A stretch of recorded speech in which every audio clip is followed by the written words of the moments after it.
Kita akan membahas tentang gerak pada makhluk hidup. Supaya lebih mudah, maka saya akan membuat peta konsep dari gerak pada makhluk hidup.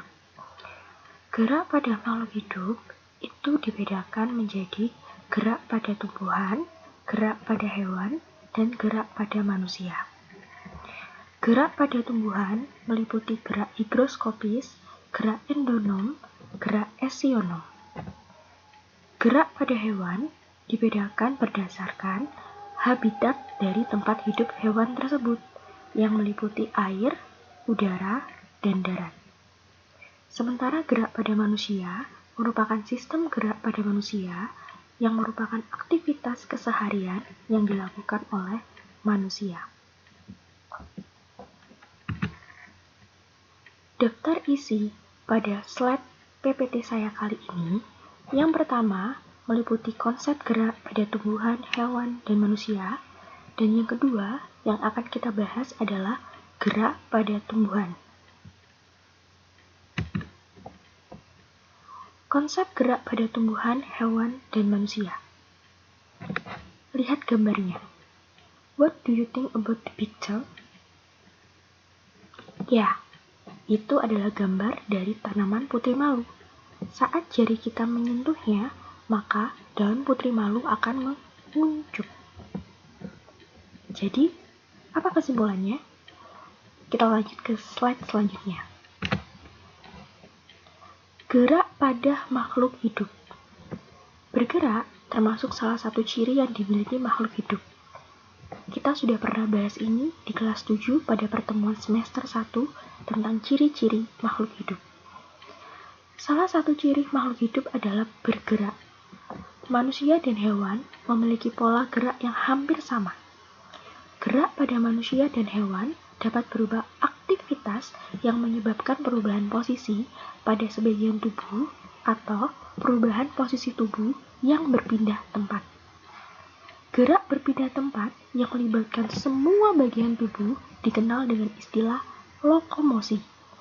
Jadi, lokomosi adalah gerak berpindah tempat yang melibatkan semua bagian tubuh.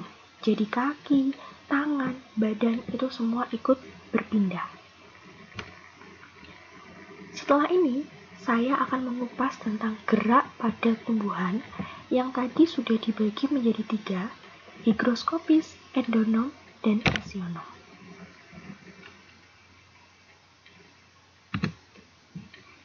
Gerak higroskopis. Gerak higroskopis merupakan bagian tumbuhan yang diakibatkan oleh perubahan kadar air. Hidrogen. Hidrogen adalah air. Seperti yang kalian lihat pada belakang slide-nya, yaitu gambarnya. Contoh dari gerak higroskopis yaitu merekahnya kulit buah tanaman polong-polongan yang sudah kering dan merekahnya dinding sporanium yang sudah kering pada tumbuhan lumut. Jadi, semua aktivitas gerak tumbuhan yang dipengaruhi oleh perubahan kadar air itu dinamakan gerak higroskopis. Gerak endonom. Gerak endonom adalah gerak pada tumbuhan yang tidak dipengaruhi oleh rangsang. Contohnya, gerak rotasi sitoplasma di dalam sel tumbuhan. Masih ingat dengan sitoplasma saat kita membahas sel tumbuhan? Waktu saya menyuruh kalian untuk membuatnya dengan malam? Ya, jadi gerak rotasi sitoplasma merupakan salah satu contoh dari gerak endonom. Selanjutnya, gerak esionom. Gerak esionom adalah gerak pada tumbuhan yang dipengaruhi oleh rangsangan yang berasal dari luar. Nah, gerak esionom ini dibedakan lagi menjadi 3, meliputi tropisme, nasti, dan taksis. Kita bahas satu-satu ya. Kita bahas dulu dari tropisme. Gerak pada tumbuhan. Gerak tropisme merupakan gerak tumbuhan yang dipengaruhi oleh arah datangnya rangsang. Gerak tropisme ini dibedakan menjadi 5 lagi. Yang pertama, gerak geotropisme, yaitu gerak tropisme yang disebabkan oleh pengaruh gaya tarik bumi atau gravitasi. Geo itu gravitasi. Yang kedua, gerak fototropisme. Fotosintesis cahaya matahari, yaitu gerak tropisme yang disebabkan oleh pengaruh cahaya matahari. Yang ketiga, gerak tikmotropisme, yaitu gerak tropisme yang disebabkan oleh pengaruh rangsang berupa persinggungan. Yang keempat, gerak hidrotropisme, yaitu gerak tropisme yang disebabkan oleh pengaruh rangsang air. Ini adalah contoh gambar berdasarkan penjelasan slide sebelumnya. Yang pertama, ada contoh dari gerak geotropisme, yaitu arah pertumbuhan ke atas pada ujung batang tumbuhan dan arah pertumbuhan pada akar tumbuhan. Jadi gerak geotropisme ini itu ada dua, seperti kalian lihat di gambar, ada gerak negatif, geotropisme negatif, dan gerak geotropisme positif. Kalau gerak geotropisme negatif itu adalah arah pertumbuhan ke atas pada ujung batang tumbuhan, dan arah pertumbuhan akar tumbuhan itu merupakan geotropisme positif. Yang kedua, gerak fototropisme, berarti gerak tumbuhan yang mengikuti arah datangnya cahaya. Kalau kalian lihat, tanaman itu dia tingginya itu tidak lurus begitu, tidak, tapi dia seperti membengkong karena dia mengikuti arah datangnya cahaya. Terus ada gerak tikmotropisme. Gerak tikmotropisme contohnya adalah arah gerak sulur tumbuhan. Kalau kalian tahu daun sirih, ya, tanaman daun sirih itu dia kalau misalnya ditaruh di pagar kan dia meliliti pagar. Nah, itu namanya gerak tikmotropisme. Yang keempat, ada gerak hidrotropisme. Hidro, air. Jadi itu adalah gerak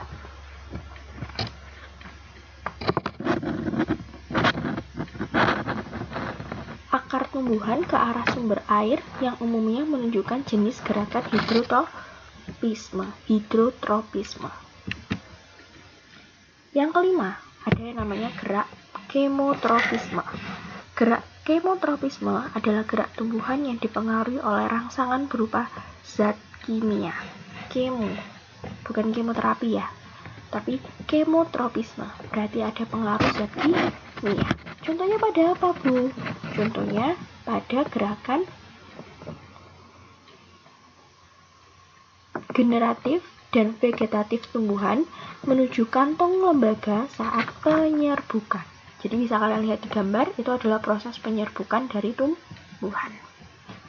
Nah, itu tadi adalah contoh-contoh dari gerak tropisme. Jadi, gerak esionom, gerak tropisme.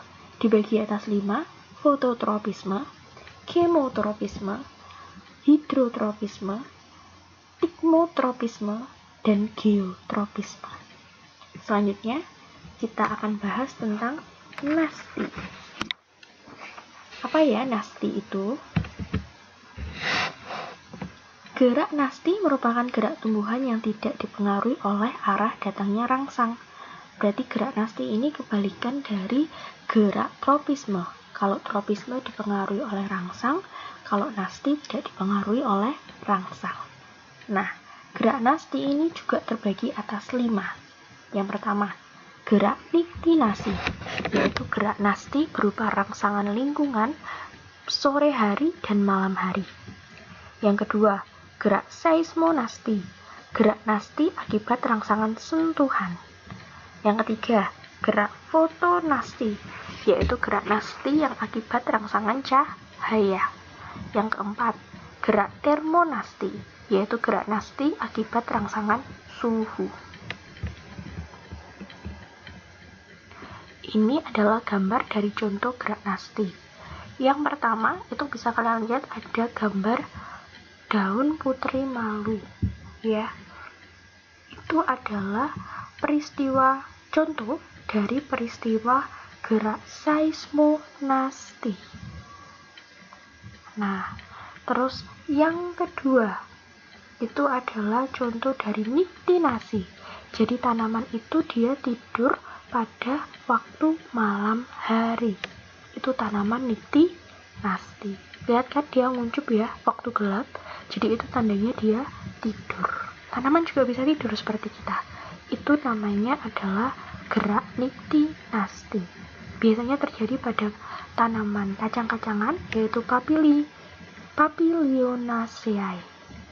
Terus yang di bawahnya kalian bisa lihat ada bunga cantik di situ warna ungu. Itu adalah peristiwa dari termonasti. Jadi termonasti itu adalah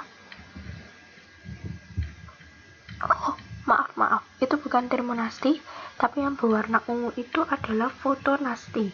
Itu adalah peristiwa yang menunjukkan gerakan bunga yang mekar pada pukul 4 sore pada sore hari.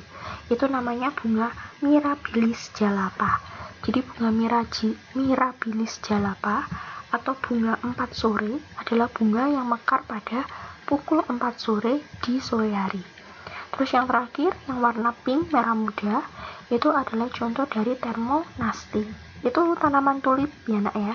Jadi tanaman tulip itu dia hanya mekar pada musim tertentu. Jadi kayak tulip itu dia hanya mekar di musim semi. Dan yang terakhir adalah gerak nasti kompleks. Gerak nasti kompleks menunjukkan gerakan yang dipengaruhi oleh beberapa rangsangan yang berbeda. Contohnya adalah gerakan sel penutup stomata pada daun tumbuhan yang dipengaruhi oleh kadar air, cahaya, suhu, dan zat kimia tertentu. Nah, itu yang pada layar ada gambar, itu dia bukan mata monster, tapi itu adalah stomata pada tumbuhan. Oke, itu tadi adalah gerak nasti. Gerak nasti juga dibagi menjadi 5, fotonasti, termonasti, niktinasti, seismonasti, dan nasti kompleks. Yang terakhir yang akan saya bahas di pertemuan hari ini adalah gerak taksis yang terbagi menjadi 2, fototaksis dan kemotaksis. Gerak taksis adalah gerakan berpindah tempat seluruh bagian organisme yang dipengaruhi oleh rangsang. Pembagian gerak taksis hanya dibedakan menjadi 2, fototaksis dan kemotaksis. Fototaksis merupakan gerakan taksis yang dipengaruhi oleh rangsangan cahaya matahari. Contohnya, gerakan kloropas ke sisi sel yang terkena cahaya matahari. Makanya itu kenapa kok daunnya dibuka, karena kloropas itu kan adanya di dalam daun. Lalu kemotaksis. Kemotaksis itu merupakan gerak taksis yang dipengaruhi oleh rangsangan berupa zat kimia. Contohnya adalah gerakan spermatozoid menuju ovum pada tumbuhan lumut dan paku. Nah, jadi untuk pertemuan kita kali ini, saya hanya membahas tentang gerak pada tumbuhan, mulai dari gerak higroskopis, endonom, dan esionom. Karena gerak esionom sendiri itu masih dibedakan menjadi 3, yaitu gerak tropisme, nasti, dan taksis. Di pertemuan selanjutnya, saya akan membahas tentang gerak makhluk hidup pada hewan. Oke, demikian materi saya pada hari ini tentang gerak pada tumbuhan. Selanjutnya, saya akan membahas tentang kontrak kerja kita atau kontrak sekolah kita pada mata pelajaran IPA selama proses daring ini. Karena belajar dari sebelumnya, kalian banyak yang tidak bertanggung jawab dengan tidak mengumpulkan tugas, terus tiba-tiba saya harus memberikan nilai pada rapot kalian, jadi saya bingung nilai apa yang mau saya masukkan di rapot. Oke, kita lanjut ke slide selanjutnya, membahas tentang kontrak kerja kita selama pembelajaran daring.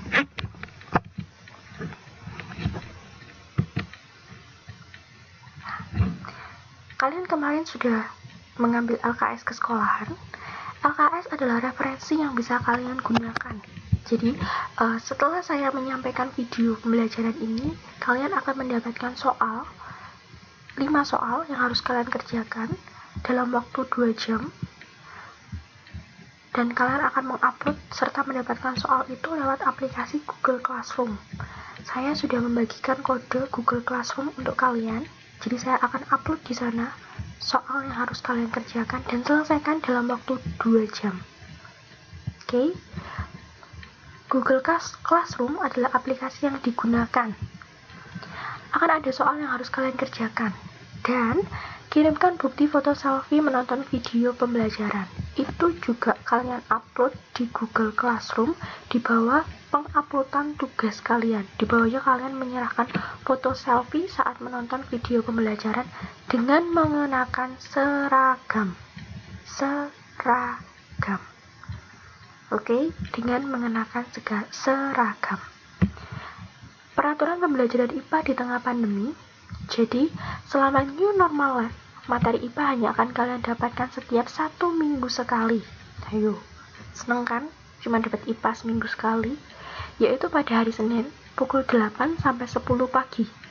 Kalian akan menonton video pembahasan materi saya, lalu mengerjakan evaluasi yang saya berikan, dan terakhir kalian akan menonton video pembahasan soal saya. Jadi video pembahasan soal akan saya kirimkan, akan saya upload jika kalian semua sudah mengumpulkan evaluasi yang saya berikan. Kalau belum ya tidak saya upload. Nanti kalian nyontek jawaban itu benar semua, dapat 100 dong. Semuanya akan saya upload di Google Classroom IPA Learning by Doing. Waktu pengerjaan evaluasi adalah 2 jam setelah kalian menonton video pembahasan materi saya. Dan saya akan online mendampingi via WA selama waktu itu jika ada yang ingin kalian tanyakan. Jadi ingat, Bu Novi akan fast respon via WA dari jam 8 sampai jam 10. Setelah jam itu, kalau kalian WA sama Bu Novi bertanya tentang materi, Bu Novi akan tetap menjawab, tapi akan saya bales waktu saya sempat. Artinya tidak akan saya fast respon seperti jam 8 sampai jam 10.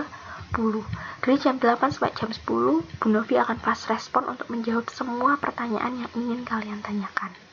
Oke? Next. Nah, ini adalah penilaian pengumpulan tugas kalian. Kalian akan dapat nilai KKM, minimal KKM. Lihat peraturannya.